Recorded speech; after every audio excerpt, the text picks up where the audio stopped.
Supreme అడిగిన ప్రశ్నలకు సిద్ధార్థ్ మల్హోత్రా జవాబులు చెప్పలేకపోయారని కేంద్ర మాజీ మంత్రి చింతామోహన్ అన్నారు. లడ్డూను ఎందుకు రాజకీయాల్లోకి తీసుకువస్తున్నారు, నెయ్యిని కల్తీ చేశారనే ఆధారం ఎక్కడ ఉంది, మీరు నిర్ధారణ చేసినట్లు ఎందుకు ప్రకటించారు అని సుప్రీంకోర్టు ప్రశ్నించిందన్నారు. సుప్రీంకోర్టులో రాష్ట్ర ప్రభుత్వానికి ఏదో దెబ్బ తగిలిందన్నారు. అమిత్ షా కొడుకు జై షాకు నిన్న తిరుపతిలో ఏం పద్ధతి ప్రకారం దర్శనం ఏర్పాటు చేశారన్నారు. లడ్డు విషయంలో ఎన్డీఏ నాయకులు హడావిడి చేశారని తెలిపారు.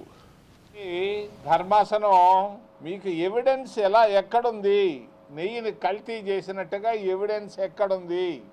మూడవది, ఎందుకు తొందరపడి ఈ నిర్ణయాన్ని మీరు ప్రకటించారు అని అడిగితే జవాబు చెప్పేదానికి ఏమీ లేదు. సిద్ధార్థ లూత్రా దగ్గర జవాబే లేదు, చేతులు పైకి ఎత్తేసినట్టే. నేను ఇక్కడ చెప్పాలనుకుంటున్నది ఏంటంటే, మన తిరుపతిని, మన దేవస్థానాన్ని వాడుకుంటున్నారు.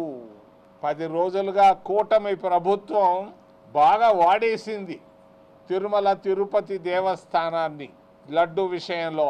నేను ఆ రోజే చెప్పాను చంద్రబాబుకి, చంద్రబాబు నువ్వు మాట్లాడుకుంటే బాగుండేది అని.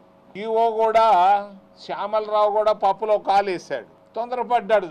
ఎందుకు తొందరపడుతున్నారో ఆఫీసర్లు నాకు అర్థం కావటం లేదు. ఈరోజు సుప్రీంకోర్టు ముందు జవాబు చెప్పుకోలేకపోయింది రాష్ట్ర ప్రభుత్వం. అజాగ్రత్తగా ఉండొద్దు అని తిరుమల తిరుపతి దేవస్థానం పెద్ద అధికారులకు నేను తెలియజేస్తున్నా.